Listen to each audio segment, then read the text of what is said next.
மாண்புமிகு பேரவைத் தலைவர்களே, தமிழ்நாடு சட்டமன்ற பேரவையில் மீண்டும் ஒரு முறை மாண்புமிகு ஆளுநர் அவர்கள் சட்ட விதிகளையும் மரபுகளை மீறி செயல்பட்டு அவையிலிருந்து வெளியே சென்றிருக்கிறார். வெளியே என்று சொல்வதை விட வெளியேறி சென்றிருக்கிறார்.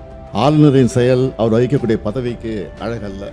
ஆளுநரின் செயல் என்பது நூற்றாண்டுகால மரபையும் நீண்ட பாரம்பரியத்தையும் கொண்ட இந்த மக்கள் சபையை, அதன் மாட்சிமையை அவமதிக்கும் செயலாகும் என்றே நான் கருதுகிறேன். 10/4/2023 அன்று இதே பேரவையில் நான் ஆற்றிய உரையின் ஒரு பகுதியை நான் இங்கே நினைவு கூற விரும்புகிறேன்.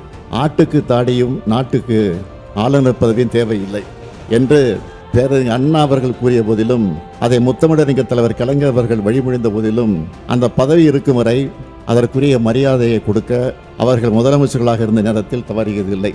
அவர்களது வழியை பின்பற்றி நானும் அதிலிருந்து இம்மி அளவும் விலகியதில்லை. இந்த அரசும் தவறியதில்லை என்று அன்றைக்கு நான் எடுத்துரைத்தேன்.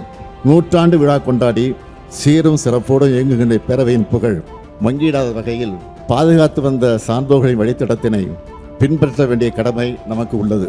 வரலாற்று பெருமை கொண்ட பேரவையின் மாண்பினை பாதுகாக்க வேண்டிய முதல் பொறுப்பு எனக்கு உள்ள காரணத்தால் கீழ்காணும் தீர்மானத்தை மாண்புமிகு பேரவைத் தலைவர்களின் இசைவோடு சட்டமன்ற பேரவை விதி 17 தளர்த்தி முன்மொழிந்திட அனுமதி கோருகிறேன். ஏற்கனவே உள்ள நடைமுறைகளை பின்பற்றி தமிழ்நாடு அரசால் தயாரித்து அனுப்பி வைக்கப்பட்ட ஆளுநர் உரையை பேரவையில் படிக்காமல் மாண்புமிகு ஆளுநர் அவர்கள் சென்று வருவதை இப்பேரவை ஏற்கவில்லை.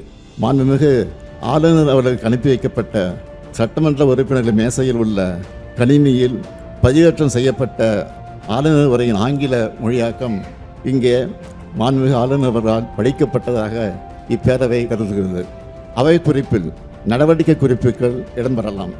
மேலும் மரபு வழி நிகழ்வுகள் மாண்புமிகு பேரவைத் தலைவர்களால் படிக்கப்பெறவுள்ள ஆளுநர் உரை தமிழாக்கம் மற்றும் நான் முன்மொழிகின்ற தீர்மானம், அதன் முடிவு ஆகியவை மட்டும் பேரவை நடவடிக்கை குறிப்பில் இடம்பெறலாம் எனும் தீர்மானத்தை நான் மொழிகிறேன்.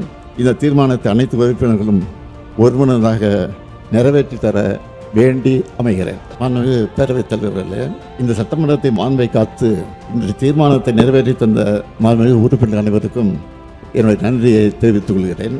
ஆளுநர்கள் மாநில அரசுகளுக்கு இடைஞ்சலாக இருந்து இப்படி செயல்படுவது இங்கு மட்டுமல்ல, பல்வேறு மாநிலங்களிலும் நடந்து வருகிறது. ஒரு நாள் செய்தியாக இதனை கடந்துவிட முடியாது. ஆண்டின் தொடக்கத்தில் அரசின் கொள்கை அறிக்கையை ஆளுநர்கள் உரையாக வாசிப்பது நடைமுறை. அந்த நடைமுறையை ஒருவர் தொடர்ந்து மீறும் போது அது போன்ற விதிகளை எதற்காக வைத்திருக்க வேண்டும் என்ற கேள்வி சாதாரணமாகவே அனைவர் மனதிலும் எழும்.